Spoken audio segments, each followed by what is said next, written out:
ওরা কোনোদিনই বিজেপির ছিল না এবং বিজেপির নেই, ওইসব বলে লাভ নেই। আর ও সব আরমান বলা ওসব ফ্যাক্ট নয়।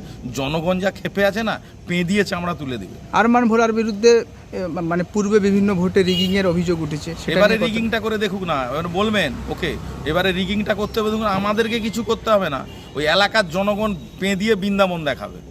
এখানে ওই সব ফলা সব কিছু চলবে না, এখানে জনগণই সাইজ করে দিবে, কত দম আছে দেখবো। আর আমিও ইলেকশনের দিন প্রতিটা বুথে বুথে আমিও থাকবো। অত সজা আগেকার মতন করে ফেলবে, করুক না, এবারে দেখাবো মজা। সংখ্যালঘু এলাকায় কি প্রচারে ঢুকতে পারছেন? কেন ঢুকতে পারবো না? প্রতিটি মানুষের কাছে আমি যাচ্ছি, হাত জোড়ো করে বলছি।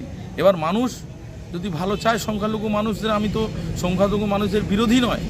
আমার বহু সংখ্যালঘু বন্ধুবান্ধব আছে, বহু সংখ্যালঘু আমার কলিগ ছিল, যাদের সঙ্গে একসঙ্গে চাকরি করেছি, একসঙ্গে খাওয়া দাওয়া করেছি, সংখ্যালঘু মানুষদের বাড়িতে থেকেছি, যাই।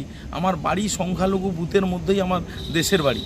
আমাদের বাড়িতে ছোটোবেলা থেকেই আমাদের সংখ্যালঘুদের সঙ্গে একটা আলাদা আত্মার সম্পর্ক। কোনোদিন আমার মুখ থেকে সংখ্যালঘুদের বিরুদ্ধে কোনোদিন একটা শব্দ উচ্চারণ কোনোদিনই বলতে পারবেন না। আর আমি সংখ্যালঘু বিরোধী নয়, সেই জন্যে আমি আশা করি সংখ্যালঘুরাও আমাদেরকে নিশ্চয়ই আশীর্বাদের হাত বাড়াবে।